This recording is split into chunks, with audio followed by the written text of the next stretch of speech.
first time for almost everybody actually on this panel. So let's start out. Let's see. All right, let's get is James DeBello out there. Let's bring him up first. All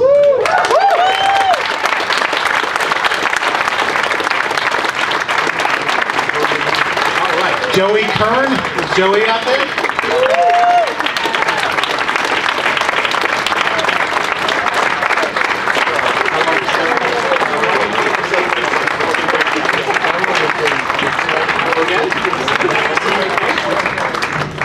Jordan Ladd, she's there.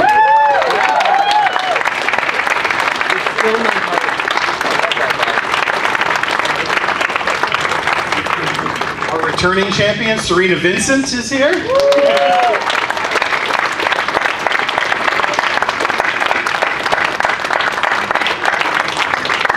the director and co-writer of Cabin Fever, Mr. Eli Roth.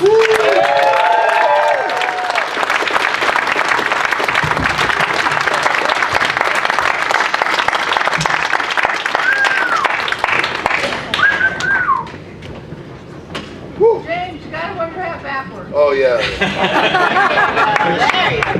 Look like my brother. Hey everyone. Okay. How we doing? Good to be here. Thanks for having us. Did you accidentally predict the pandemic with this movie? There's a few things I accidentally predicted. Not that I'm proud of it, but yeah, it's weird. I mean, the movie was very much about, obviously, fear of disease, and I wanted to make, I looked at Evil Dead when I was a kid, and I said, that's what I want to do. Thought, okay, you could just go to a cabin with 5 of your friends, but you can't just redo Evil Dead, because it's the greatest movie ever, but what's going to be my kind of twist on it? And I had gotten a skin infection in my face, and then, when we were doing it, SARS happened, and that was the first one.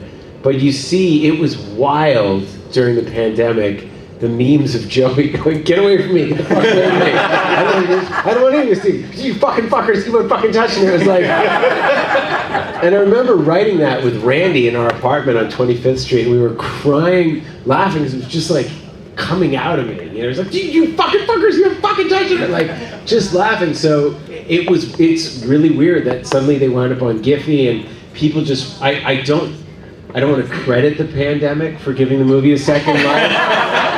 But it didn't hurt the movie. I almost did a spit take when I realized when I was rewatching it recently that this movie is more than 20 years old.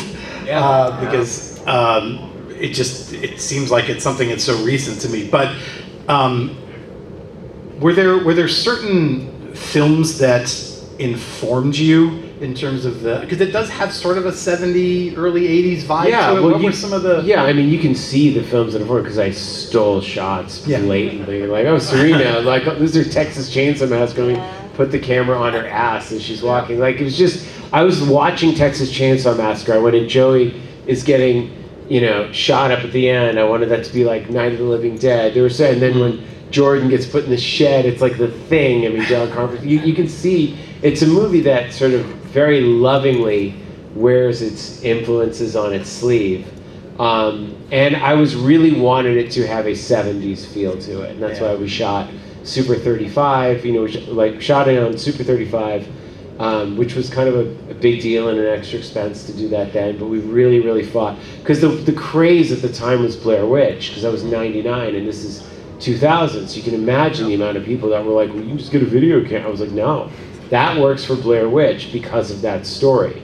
That's why that movie is so effective. But if you put that aesthetic onto Cabin Fever, it's not going to work. It has to look like a movie that came out in the late 70s, early 80s. And that's why I went with an orchestral score, and even the truck that they drive, I remember thinking trucks don't age. So there's certain things that are always going to age, the cell phones or whatever, but if you try to keep things to make it feel like a classic horror movie. I remember going to see Jeepers Creepers in the theaters going, wow, those guys really did it. I saw it with my DP. We were like, this looks great. It's a beautiful looking film. The shot where they're dressed in long looks and you just kind of see him, and people weren't doing that kind of stuff. Everything had become very much like I Know What You Did Last Summer, or kind of PG-13, very slick looking movies, and I wanted to go back to something that felt like real horror. And, thank God we had this amazing cast here. I think that's what makes the movie, though, is the incredible cast, and they were so game. Yeah, please. And we were doing it for no money. Nothing. It was like literally we had nothing, but we gave everyone a point, in the movie, like, and it's crazy.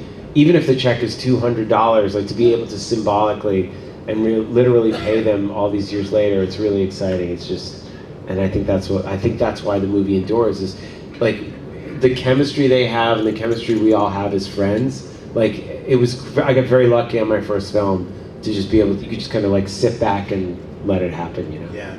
So you said that you had no money, but you did decide on this film stock that made it look a little higher budget. You also have some of the most incredible makeup effects that I've seen in a film that had this budget. Yeah. So for KNB, I think we've had all three of those guys here. Yeah, and it was Garrett Emmel was our on-set artist. Yeah. He was incredible. He could really improvise well. Let me ask the actors. Yeah. You all get varying degrees of deterioration makeup at some point. I think Jordan, you probably get it the worst. But just talk about your experience working with that level of craftsmanship on this thing. Oh. Because I know you weren't getting any from this guy. But no, I'm just kidding. But no, but the makeup guys are just like, they're so talented and continue to be. Yeah, this was my first experience doing anything in that world, and it's they cast my entire head, which I don't know if anybody in here has ever done that, but it's actually it's like a very difficult experience because it's like sensory deprivation. You can't really hear much, you can't see anything. And so I kind of panicked, but they were so sweet. They made sure to talk me through it, and so that I didn't feel alone in that process. But it's a really intimate relationship to have somebody working so closely on you in such great detail. So I felt really bonded to our on-set person. And then the process of also removing the appliances and the makeup itself, you can't just sort of tear it off. It would rip your skin off, in fact. So it's a very slow process to take it off. But it was an incredible experience, and they're really stellar visual artists. And I always actually wanted to ask you if they had been influenced a certain way by your mom's art. Like Eli has a mother who is like incredible artist, but there's like a textural quality to it. I hadn't know, but clearly it's something in my DNA that I'm influenced by that or interested in that. But I remember, Jordan, you having, we're talking about the cast. What I love about them is they were so real, but also they all look like movie stars. They all are in their own right. They're beautiful. So, and Jordan, obviously with your mother being, you come from a long line of beauties. And I remember seeing you, and you had like, when you were when you're in the shed sick, and you're like, dark circles, and we just kept fucking you up and making you look terrible, and just look awful, and your hair's ratty, and I'm like, are you okay? And you're like, oh, this is fucking great. For the first time, I don't have the pressure to look beautiful. It's so fun. I can look fucking disgusting, and it makes you happy. It's just, you don't know the relief I'm feeling. It was such an interesting perspective. Serena, I want you to answer this last, but I want to ask the guys at the end about their experience. Joey and James, what was your makeup experience? I think my makeup scenes were sort of down the line a little bit, and it got later in the fall into almost getting into winter, and the makeup, it like freezes. It becomes really hard to remove, and it like hardens on you, and it becomes very uncomfortable. And I had seen everybody else go through that, so I had made my own special pact with the makeup guy as like minimalist kind of take on it. I was like, can we just put a smudge there? So, but I feel for everybody else. Yeah, it's like a pimple, right? Yeah. Because once they saw it called cut, everybody else goes home, and then you gotta wipe this crap off. I've done that in movies where like, maybe my character doesn't get too bloody. Yeah. But you can also, there is a process. I did a movie where I wore a wig, and to put the wig on, they would put this stuff called Gafquat on my head. It would harden your head, so it makes it like you had a shaved head. And then you could put the wig on and it sits right and whatnot. And to remove that is just the same process of removing blood. It's like soap and, you know, maybe Windex or something, and like soften it, and whipped cream, or not whipped cream, shaving cream. Shaving cream is a great thing though. It breaks it all up. But it's a whole process, like 30, 40 minutes, and you're done work, and you're like, I gotta go through that. And with that, I would just be like, I'm fine, we gotta do it again tomorrow, so why don't I just leave it in? And then I'd go out and just wear like a hat, but if like my hat came off, I looked very awkward, and you look weird, you okay, bro? I'm like, oh, it's a movie. And then it always felt like it was gonna break, like your hair was gonna snap in half, like. But if I was Jordan, I would just be like, we'll get it tomorrow. And hang out with my face covered like that. Like, what fun. Ryder. Wear a hoodie. Remember Ryder, one day he was all covered in blood, and then it was like, I didn't meet him again until night. So we finished at like 2 o'clock in the afternoon with him. We shot his daytime scene first, and we're like, hey, do you want to go back, to the motel or wherever? He's like, shower and we can redo your makeup. He's like, no, I'll just stay in makeup. We were filming at a Boy Scout camp called Camp Raven Knob in North Carolina. And it was even though it was October, there were school groups that were like, kids would do like kind of school wilderness week at the camp. So they would come by and part of the deal was I was like, oh no, bring the kids by.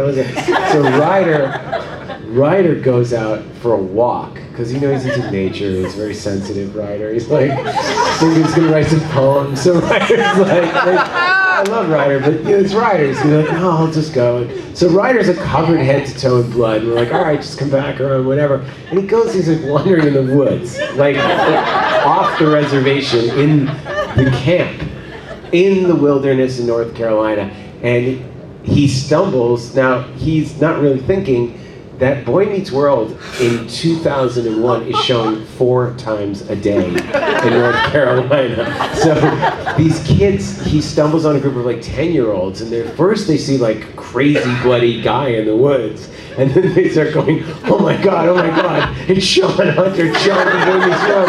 And they start chasing, we're like filming, we just see Ryder like running down, and they go, hide me, like what is going on? And then these like ants, they just descend, and they're like, and the counselors are trying to explain it. How do you explain to a gang of children they're making a horror movie? It was insanity. Serena, you, as much as I think Jordan gets the worst stuff to make, like she looks horrifying by the end of this thing, there is something about your shaving scene that I've never shaved my legs in my life, but I felt every strip of skin come off in that scene.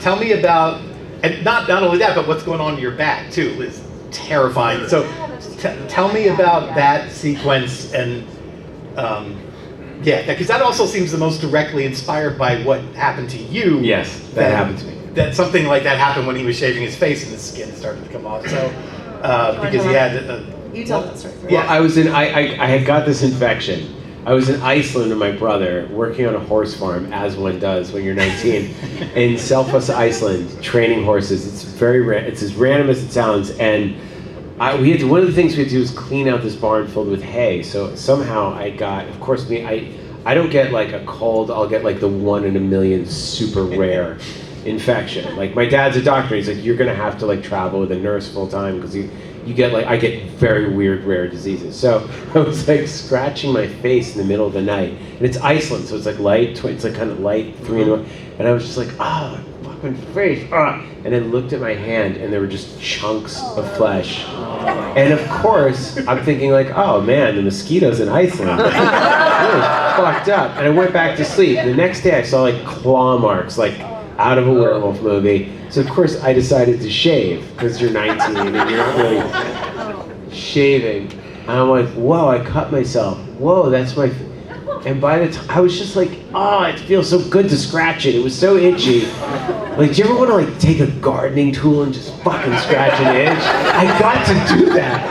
I was like, this feels so good. It's just like, and then I was like, I think, whoa. And then I come out, and at first they were like, oh, the American doesn't know how to shave. Then they were like, what? I come out of the bathroom, and they were like, the mother, Bjork, was like, what happened to you? Like, what happened to your... She's a bitter and hostile too, by the way. And so we go to the hospital, which was an hour away in Reykjavik, and the last thing you want when you go into a hospital where they don't speak English was that look on a doctor's face. It's just like... But thank God it was, she had an idea of what it was, and it was a skin infection, but that's what inspired it. So you got to do it for real. Yeah, tell me about So, just reading that scene on the page was so exciting, intimidating. You read something on the page and you're like, we have to bring this to life and make this happen. So, I think what Jimmy was saying, that it was so cold. Oh, also, it wasn't a real bathroom, right? It was a bathtub on a sound stage at 4 o'clock in the morning, and it was freezing. It wasn't like real hot water, right? So you have all those elements. And so, what didn't the original prosthetics freeze? They froze. They were supposed to peel like a banana, and in the shipping, the day we were going to shoot the scene, the whole reason to do the movie, my entire life's mission, and they're like, hey, we have a problem. The prosthetics are fucked. They all froze. They're useless. But Garrett and the K&B team they're true artists, and so my leg was up, and they were just like painting it on. Paint job by Garrett. And then they took the shaving cream, and then we figured out that you figured out the shaving we did cream. it, and then I took the sound of a shovel, because I used to have to shovel my driveway as a kid, and I hated the moment when I got past the snow to the driveway, and the thing goes, like I still have trauma from that, so I recorded that, and I don't know why. It just was like I just was like, I'm gonna fuck this up with set. And I was dreading. I was like, man, is this really gonna work? And then I remember the first people, like teenage girls, were actually in England. I saw a girl running out of the theater crying and shaking, like actually crying and in tears, like a trauma. And I was like, oh wow, this works great. And I played it Man's Chinese, and I was just sitting there out front going, wow, this is so beautiful. But you really sold it, Serena, the way you were crying and just kind of out of... Somewhere you were like, why wouldn't I notice? And we had to play it. I had to ask. I was like, zoned out. Well, then he was like, well, that's what I did. Yeah, you shaved. And you didn't not know. There. But yeah, you're just not there yet. But, the editing, the sound, all of it takes a village, right? And like that scene is so cool, but also the way you stood up and the blood ran down your back was so beautiful, and that's the beauty of practical effects. It's really everything is practical. It was shot on film. There's no digital effects. There's none of that. Every single we're not like, oh, let's fix it, let's tweak it. It's like if you get it, you get it. If you don't, you're fucked. So there is something about shooting on film with practical effects. I say like, it's harder and harder to shoot on film because you can't. There's no laboratories anymore. So if you're shooting, in a city where there's no lab, then you have to send the footage overnight, and you have to hold the sets an extra day. It's suddenly all these expenses. When you're shooting on film, everyone's like, oh, fuck, we gotta get it. Yeah. When you're shooting digital, they're like, it's digital, we can shoot forever. It doesn't matter, let's find it. But when on film, it's like, and everyone's like, here we go. It's like skiing, Okay, I better fucking pay attention for the next 2 minutes. Well, we also had rehearsal too, so like, yeah, I remember that. It was so beautiful. We don't get that ever. I feel like that was everything for us because it gave us an opportunity. It wasn't even so much rehearsal, it was spending time together and really becoming a group of friends. And so I think that lent itself to us trusting each other, and I just so appreciate that time that you I know. People don't rehearse anymore. It's wild. Yeah. You get like a day or two. I mean, back then I was like, we need at least, we only have 3 or 4 days. Now it's like a luxury to get that much time rehearsing. Well, the irony of you guys taking that time and becoming friends is that the movie isn't just about this disease that destroys the body, it destroys these friendships. That's kind of part of what this is. So like you you became friends, and then you had to stop being friends and be selfish bastards. So. Well, I remember poor Jordan. We would always photograph them. Like whoever has the disease gets shot in single. So they're all shot in groups, all in the beginning. Everything's wide shots where you can see all of them together. But as soon as you get it, it's like 4 against 1. So suddenly, then they get it. Now you're being shot in single.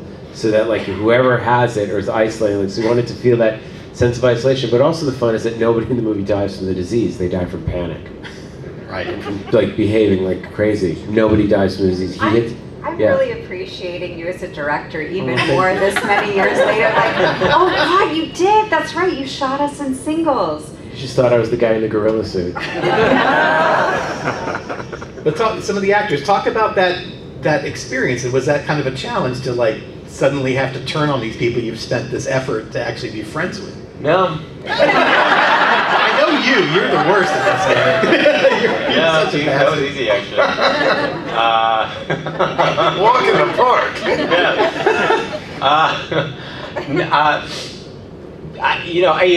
Going back to kind of like the film conversation as well. I don't know if I had shot anything on video yet, or I mean on. No, you've done theater. I had done a lot of theater, but I mean also like it was just kind of like, I think now we do get kind of like lazy, or we say like rehearse like on set kind of thing. It's where you kind of get your rehearsal, but back then I think you kind of always kind of came into, and I think it kind of goes to what you're saying now about, we really quickly, I think all of us knew we had to be these friends, and so we very quickly in rehearsals, became friends. You do that, you're like, oh, let's bond really quick, and it's more than just what you put on film. It's all the work that you do kind of behind as well, and I think that we all knew that pretty instantly. Like, we have to be friends.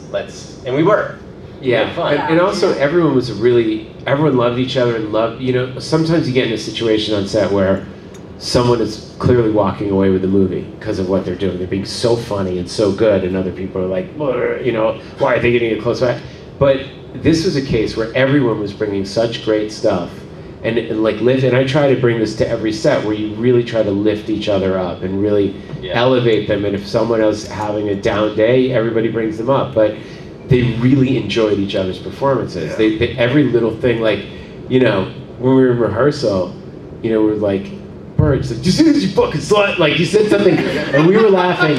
I couldn't tell you how hard we were laughing, and we're like, that has to go in the movie, because it was so funny. And you were like, Jeff, and you're like, what? Like, just everyone was like, oh, there's a joke there, But I remember Joey, you doing something very specific where the scene is in the script. It was like, Jeff's trying to sleep, or like, Marcy's trying to sleep, and Jeff's fast asleep, Marcy's awake. And Joey goes, what if I have a sleeping mask? What do you do? I was like, of course he would. I was like, because nobody who's like 22, like, why would you? It was perfect. And so he just did this thing. He's like, just the way he did this thing. It's like, when we all come in, I want to wear like black socks over, like up to my knees. I was like, yes. And then the way you walked away, you were like with a rag. Like you're like, I need this rag. But the rag is going to be the thing. So everybody, with like Jimmy with the hat with the inflections, and Serena and George, just every little thing that you guys did, you were so. It's great to be in an environment where another actor will do something that's so funny and everybody loves it, and they go, that's great, you got to do that, and encourages you to be your best. See, I don't remember Yes It Is, You Fucking Slut in rehearsal. Maybe. It was on the day. We were sitting at the campfire, and we did all become friends. And then, you did? Because I didn't hear it then. I remember hearing it. Or maybe rehearsal before we shot it. And I was like, what? I was annoyed. What's that supposed to mean? But you're perfect. You go, Jeff. But that's why. But they were so. It wasn't like, Eli, what's he doing? My friend made that button. Walking I have it on that button. Walking away with a movie. There's always somebody who said somebody. In this group, we really, everybody lifted each other up. But I do got to say, Giuseppe Andrews did walk away with that movie. Jesus Christ, he showed up. He was shooting a different movie. Giuseppe Andrews was like, we're making a movie, and an alien came down from Mars, like David Bowie and the Man Who Fell to Earth. Like this wonderful weird being came down, and it was just like no rehearsals. No rehearsal. Shows up with a pair of underwear and a toothbrush and a cowboy suit. That was ready to go. He was there for 2 weeks. Ready to go. And he was just like, he just had his toothbrush and his underwear, and he was like, man, we were just fucking crying. We were laughing so hard. It was the best. But yeah, Giuseppe, we knew there was no one. It was just so fucking weird. Every inflection that he had was Did like. you read Giuseppe? Did he come and audition for you? Yeah, he did, and we were crying. But I think he read for Paul. I think he read for Ryder's part, and the fucking bowling alley man, the fucking bowling his guts man, and fucking I was like, no. This is hilarious, but I don't think he's Paul. I think he's got to be Deputy Winston. Oh, man. When you're making a movie though that's like this tense and like deadly serious sometimes, are you careful how much humor you allow in it? Are you like constantly making tonal adjustments while you're shooting just to? No, I think the movie becomes its own thing. Okay. Like whatever you have in your head. Like I think the characters in this situation, I was like, they cannot be aware they're in a movie, and they cannot act like they're in a movie. They have to react the way as if there's no cameras there. So weird stuff can happen, like Jordan's way when he's like, "Go back inside, man. Have yourself a big 40. Just party." And you went, like, it's funny because it's real. Okay, there was this. Sorry. People have been asking me to sign this line that you wrote on their pictures. That guy asked for help, and we lit him on fire. I was doing it earnest, like so earnest. I meant it. And we see the movie with an audience, and everyone busts out laughing so hard. I'm like, am I bad at this or something? Like, it's my fault. Why is it so funny? No, I missed the note. The note I should have said is we should have done one more where you said it with like a touch of irony. Like, that guy asked for help. We lit him on fire. Like, look what we did to that guy. No, it's perfect. But it's Everybody perfect. loves it because Everybody loves it's so damn earnest. It's so like, earnest. Jordan and I were owning like, it. we saw it at the theater. We're like, they are mocking our drama. A brilliant drama. We were like, this isn't funny. This is a serious moment. We lit him on fire. Don't you know great drama when you see it? But I will tell you, Deputy Winston came from a real guy. I visited my brother at UMass Amherst in college, and it was this thing of the 80s where it was like 88 or 89, and if you were in a room, then it was like people in a room, but if there was a beer, it was a party. It's like, party! Like, there was the Playboy list of party schools, so everyone at UMass was like, yeah, we're partying! It was like all the time. So I went to like, my brother's like, yeah, we're gonna go to a party. And I was like, okay, great, college party. I'm expecting analyze. It's an empty gym with 6 people. And this guy comes over, he's like, hey, how are you going? You guys enjoying the party? And I was like, who is this guy? He's like, I don't know. He's like in one of my classes, and he's like, yeah. I remember he goes, I know where all the good parties are.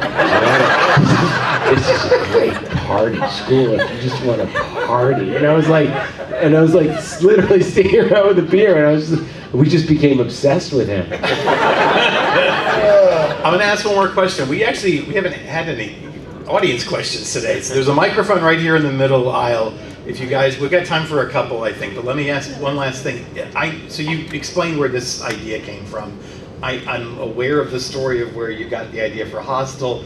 Is it easier to write a screenplay that is based on something that you have experienced or researched, more than just sort of creating it out of thin air? Well, everything's created from somewhere. Yeah. So, anyone can write. There's got to be an element of truth to it.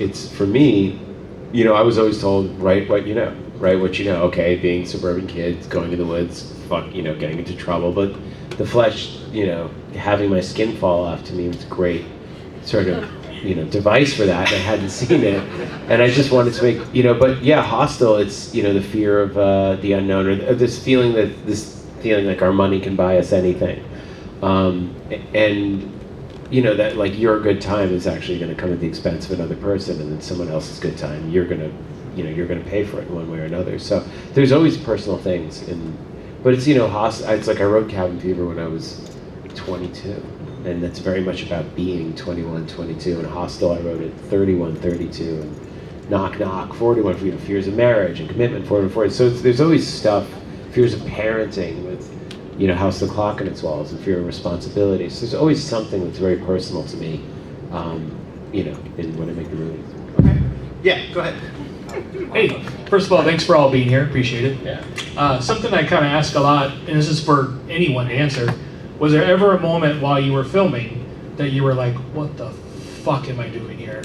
Like, what is, you know, whether it was makeup or acting or a setup or paint or whatever. But. Yeah, I guess. Yeah, there were a couple times when I had some eye injuries on the movie where I had.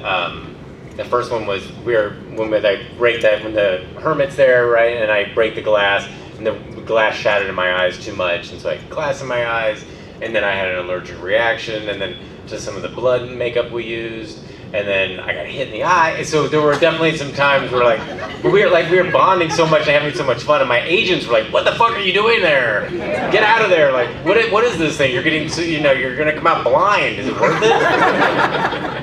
And, we were all like 21, 22, and we were just having so much fun. So I probably should have thought, what the fuck am I doing here? But I stuck around. It was worth it. I can't see. Am I looking at you?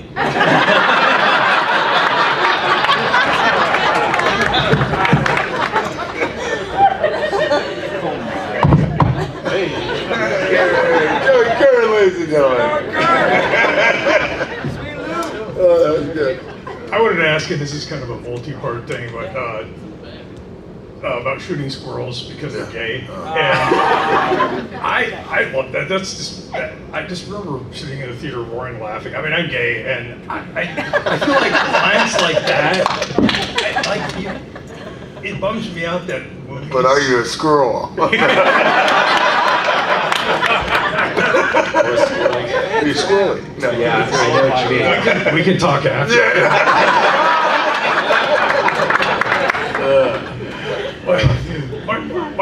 My two questions are, like, where did that come from? And, the gay or straight, I'll kill them. That just kills me every time. But also, like, it bums me out that a lot of horror movies, they won't even do something like that, where you'll make a joke about something being gay or anything like, I hate to say political correctness, but like... It is. It's wokeness. It's ruined it. It's destroyed art. And I'll tell you why. The reason that works is because it's honest. It's that when you're with your friends and cameras aren't around, you're not politically correct, and you say things because it's inappropriate. You know what? It's the reason that line works is because it's just something you're not. It's offensive. But I remember that with, Jeff, my friend I wrote Thanksgiving with. I remember he had like a pellet gun and he shot a pigeon that was like shitting all over the lawn. I was like, why would you shoot a pigeon? He's like, because they're gay. And I was like, and then I was like, well, we were laughing so hard. It was just like a game. And I was like, it was so wrong on so many levels. And he's like, I'm kidding. You think I'm not, I don't care. I'll kill him either way. Like, it's like even worse, so that was what was so funny about it. It's just like, because he's not saying he's killing squirrels because they're gay. He's saying, whose fucking business? What are you, my mother? Why are you even asking me? I'll do whatever the fuck I want. It's like something you say when someone's like, why are you doing that? You think of like, what fucking explanation do I owe you? I'm gonna just say something to piss you off. So that's why he's doing it, and we've all kind of done that. But trust me, I go through it on all my movies. I had a big fight on Thanksgiving about a particular word.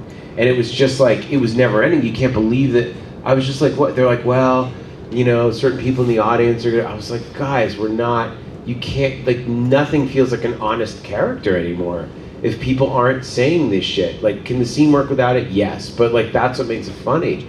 So it's like every single movie I have this fight. You can't fucking believe it. And it's because, like, the old days, Clint Culpepper was the head of Sony. And I remember, like, the scene where the guys are dancing in Hostley at the bar, and Jay Hernandez was like, what's up, Josh? Faggot. And it was so funny because it was real. It was just like and you're not supposed to say it. And then Clint, who's the openly gay head of the studio, goes, you cannot take that out because it's fucking real. And then later it's going to pay off when you get tortured. So there's a huge fight now with studios. I mean, nothing's real anymore. They're like, well, you couldn't have like 5 white kids in a movie. They're like, they wouldn't make it. Because they'd be like, no, it's gotta be, you need like this or that. I was like, but if these people all grew up together, and I understand it, so that's why I went like all Latin cast in my other films, but like, you can't say these kids would actually be friends with each other because of this or that. They're like, nope, you need this, this, this, or we're not going to release it. So it's a real strange time right now. It is. Well, thanks for doing what you do. I love your shirt, The Hermit. It's perfect. Oh, thanks. Yeah. Hey, first of all, I want a big round of applause for Eli for shooting Hitler in the face. Thank you. All right, and second, just with this film, there's so many, off-the-wall moments. The biggest one for me and probably a lot of people is pancakes. What's the deal with that? I have to know. Where did that come from? Yeah, I mean, look, this kid, Matt Helms, came in. I mean, the line was pancakes, pancakes, pancakes. That was the line. Like, he sees Bert and he imagines he's a stack of pancakes. Something's very wrong with Dennis. But that's, like when you're on a desert island and then there's like a fat guy and a skinny guy, and the fat guy becomes a cheeseburger and the skinny guy becomes a hot dog. And they're thinking, like, it's like that's what's happening to Dennis. But you don't go near him. He's like a mongrel. But then this kid, Matt Helms, came in and just said, he's like, hello, sir, my name's Matthew Helms, sir, and, I'm a black belt in karate, 3rd degree. I was like, what? He's like, the kid's like, 8 years old. And he's like, can I do a demo? I said, sure, and that's his hair's like that. And so he just starts going, wah, and like scissor kicking in the air in front of me. And I'm like, how do you know how to do it? He goes, I've been doing karate every day, 6 hours a day since I was 3 years old. I go, did you go to school? He goes, no, sir, I'm homeschooled. I was like, so basically you've been just preparing to be Dennis. So I was like, none of this is in the script. All of this will be going in the movie. It's like God just giving you a softball going, here you go, buddy. You're fucking crazy if you don't take this. If you don't know what to do with that. So I was just like, that's the walkout moment. That's the make it or break it moment. When Jimmy has the best, he goes, what pancakes, you fuck? Because Jimmy's face of confusion is the audience. That's why it's so. But yeah, Matthew was amazing, and there is no explanation. It's to watch people get frustrated when they watch the film. And when people would leave the theater, other people enjoyed the movie more, knowing that someone else was confused. It's what I call the theater of confusion. We're just like, I don't know what's happening right now. The movie has lost all control. Why are we watching this? I love those films. Those are my favorite. That's awesome. Thank you very much. And that's why he's up there and we're down here, guys. You'll be up here too. You'll be up here. A lot of filmmakers up there. All right, let's bring it on. My question is to Eli. How did you get involved with Borderlands? Are you hoping that film's going to turn out well next week? Yeah, I mean, look, I'm excited. It was a great opportunity. It's a huge game and a huge franchise. I've never directed a movie on that scale with an A-list cast like that. It's not a horror film. It's very different from my other movies. It's very much me playing in the sandbox of Gearbox, and they wanted to do it PG-13, and we said, okay, the games are very violent. The movie's going to be this. Let's all agree to that now. And I had to, work with Jack Black and Kevin Hart and Jamie Lee Curtis, Kate Blanchett at the time of my life. So I think people will really enjoy it. Yeah, I'm like next week. Yeah. So are you guys going to come by and see us at the tables? We're here. Please go visit them at their tables in the dealer room. We got a lot of fun, merch, stickers, all sorts of shenanigans. Baseball cap. One more question. Oh yeah, go ahead. So I was going to ask a question about the little blonde kid, but somebody else asked. You can ask him directly on Instagram, Strong Ballet Man. He's a ballet company in Denver. But I wanted to ask you about Borderlands. So, how was it working with Kevin Hart? 'Cause I'm a big Kevin Hart fan. Kevin's great. Kevin's awesome. I mean, Kevin had never killed anyone in a movie, and I was like, everyone's used to him being the sidekick. I was like, how would you like to kill, 200 psychos in a span of 5 minutes? And he's like, yeah, let's do it. And we said, look, we know that obviously there's a size difference between him and Roland, and so we said the only way we know what people are going to say as soon as you're cast, so the only way we're going to answer that is with the work. And he trained with Navy SEALs, and he's an incredible athlete and an insane fighter. And I have a scene where all the actors wanted to fight. So, Ariana Greenblatt's like, I want to walk up a wall shooting people. So Florian would pick her up over the wall. Jamie Lee Curtis, Kate Blanchett's twirling guns. I gave Kate a flamethrower. But Kevin just wanted to kill people and fuck people up. And it was incredible. And then we'd have scenes, I was just like, get me 20 stunt guys. Fucking film them doing it. And he could just do like that. And then we'd have, amazing fight coordinator, stunt coordinator. We're like, okay, we're gonna throw this guy off here. This guy's gonna grab you turn around, you break his neck, you stab him, you shoot him in the head. and Kevin could hear it and do it once. It's like, the guy was so excited. It was incredible. When you watch him doing it, you're like, yeah, this guy knows how to kill people. So, Kevin's the best. All right, guys. I appreciate it. Yeah, please go visit them at their tables. Guys, thank you so much for coming.